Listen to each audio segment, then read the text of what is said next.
kenyataan diri manusia. Nah, ada beberapa kalimat yang saya ambil dari novel-novelnya Dostoyevsky ini tentang kenyataan diri manusia.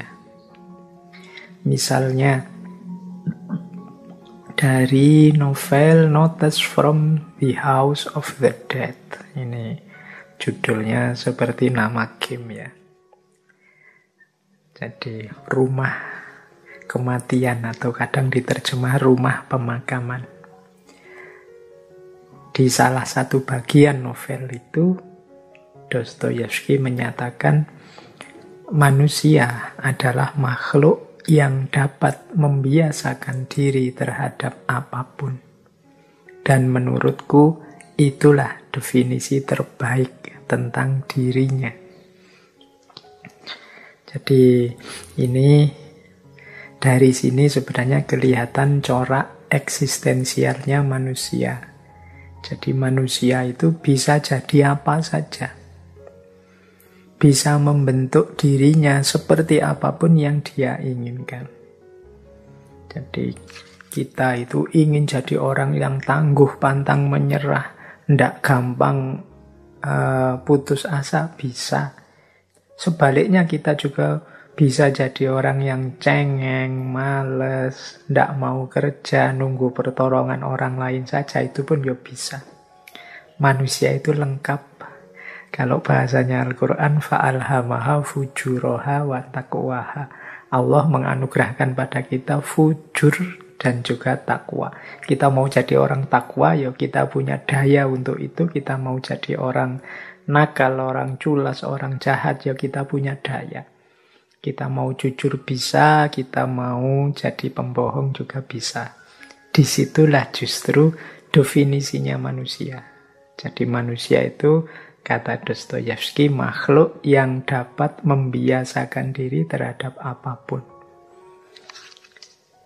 Nah, nanti dilanjutkan dengan kalimat seperti ini. Setiap semut tahu cara membuat sarang semut. Setiap lebah tahu cara membuat sarang lebah. Mereka tahu dengan caranya sendiri, bukan dengan cara kita. Hanya manusia yang tidak tahu cara hidupnya sendiri. Nah, ini juga mungkin penjelasan tambahan. Jadi manusia itu lahir ke dunia, muncul di muka bumi ini bukan paket jadi. Jadi isi kedirian manusia itu potensi-potensi. Kita mau jadi apa saja bisa, cuma tidak instan. Kita harus berusaha dulu, belajar dulu, membiasakan diri dulu. Baru nanti kita bisa jadi apapun yang kita inginkan. Beda dengan binatang, beda dengan semut, beda dengan lebah. Semut itu tidak perlu sekolah, dia otomatis bisa membuat sarang semut. Lebah itu tidak ada kursusnya, dia bisa bikin sarang lebah. Kalau kita manusia kan tidak. Kita bikin baju ya kalau tidak kursus menjahit, bikin baju ya tidak bisa bikin baju, apalagi bikin rumah kita. Harus belajar dulu. Manusia perlu belajar, perlu pembiasaan untuk bisa hidup. Tidak paket jadi, tidak instan. Jadi kalau ada orang merasa saya itu sebenarnya potensi saya besar, ya potensi besar itu tidak cuma kamu, semua orang juga potensinya besar. Tergantung mana di antara potensi-potensi itu yang mau kamu aktualkan. Nah, ini uraian yang positif. Menurut saya mudah dipahami tentang kenyataan manusia. Tapi ada lagi penjelasan dari Dostoyevsky tentang manusia. Kalau tadi kan mungkin mirip-mirip saja dengan para filosof eksistensialis yang lain. Tapi dia juga punya definisi yang berbeda begini tentang manusia. Kata dia, manusia itu makhluk yang luar biasa Karena dia sangat menyukai penderitaan. Itulah faktanya.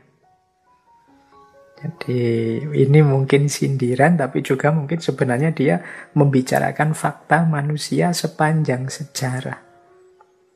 Jadi manusia itu justru makhluk yang lebih sering memilih opsi-opsi yang sulit, yang menyusahkan dalam hidupnya. Jadi dia sangat suka dengan penderitaan. Kata Dostoyevsky dari Notes from Underground, catatan dari bawah tanah. Dia mengidentifikasi manusia itu suka sekali merancang sesuatu, melakukan sesuatu yang nantinya menyulitkan dirinya sendiri, melahirkan penderitaan demi penderitaan. Banyak hal simpel yang dibikin rumit oleh manusia, dibikin ruwet. Banyak kenikmatan yang dia modifikasi sedemikian rupa sehingga malah yang nikmat melahirkan bencana.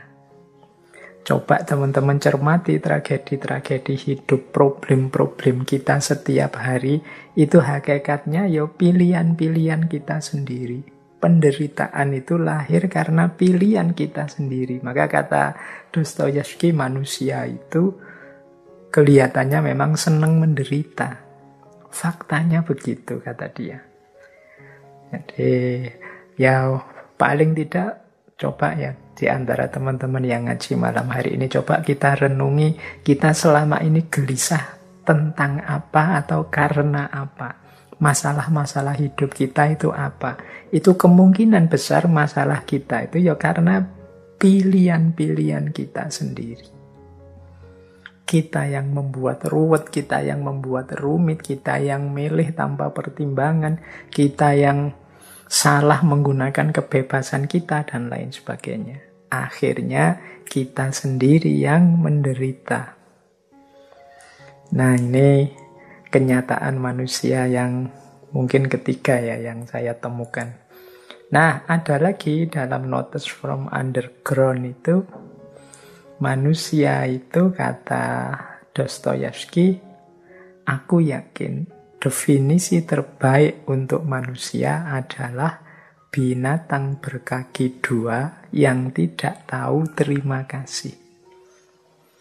Jadi manusia itu dengan segala keunggulannya, dengan segala kelebihannya, itu ternyata dia tidak bersyukur, tidak tahu terima kasih. Buktinya apa? Kelebihan itu dalam hidup manusia seringkali berubah jadi bencana. Keistimewaan-keistimewaan yang dimiliki manusia, kalau pakai bahasa agama, sering tidak membuahkan maslahat, tapi justru melahirkan mudorot, melahirkan kerusakan-kerusakan. Al-Quran kan juga sudah secara tegas menyindir bahwa Zuharul Fasadu, sudah tampak kerusakan-kerusakan di muka bumi bima kasabat aidin nas, karena kelakuannya manusia, padahal manusia itu yang dapat anugerah paling istimewa dari Tuhan.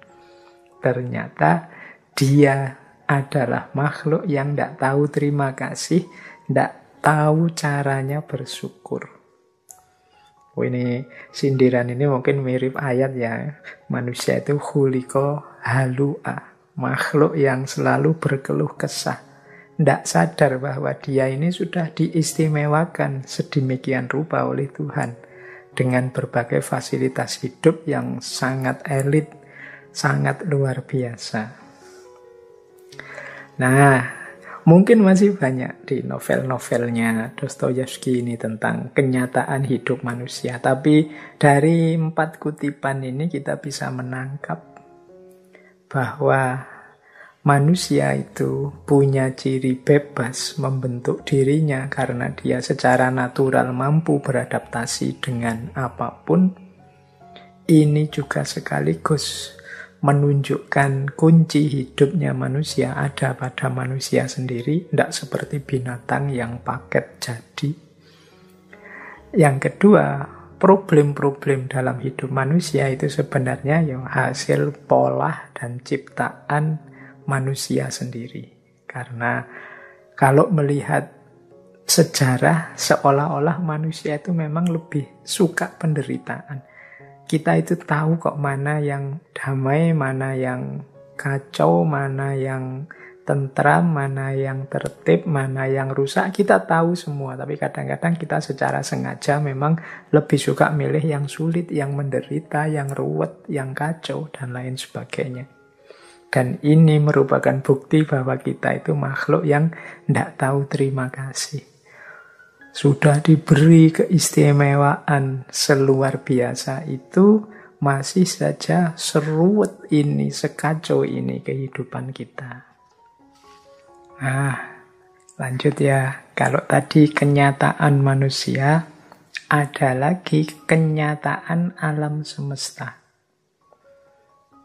Jadi alam semesta ini ya punya kenyataannya sendiri, yang berbeda dengan manusia. Dan Dostoyevsky lebih melihat alam semesta di sekeliling kita itu tantangan bagi kita. Kata Dostoyevsky dalam Notes from Underground, alam tidak meminta izinmu. Ia tidak peduli keinginan-keinginanmu atau apakah engkau suka hukum-hukumnya atau tidak. Engkau diwajibkan menerima apa adanya dan juga segala hasil akibatnya. Jadi alam di sekeliling kita, saya bilang tadi, dia berbeda dengan manusia. Dia tidak punya kebebasan untuk milih atau mengatur apa yang ingin dia tampilkan, apa yang tidak.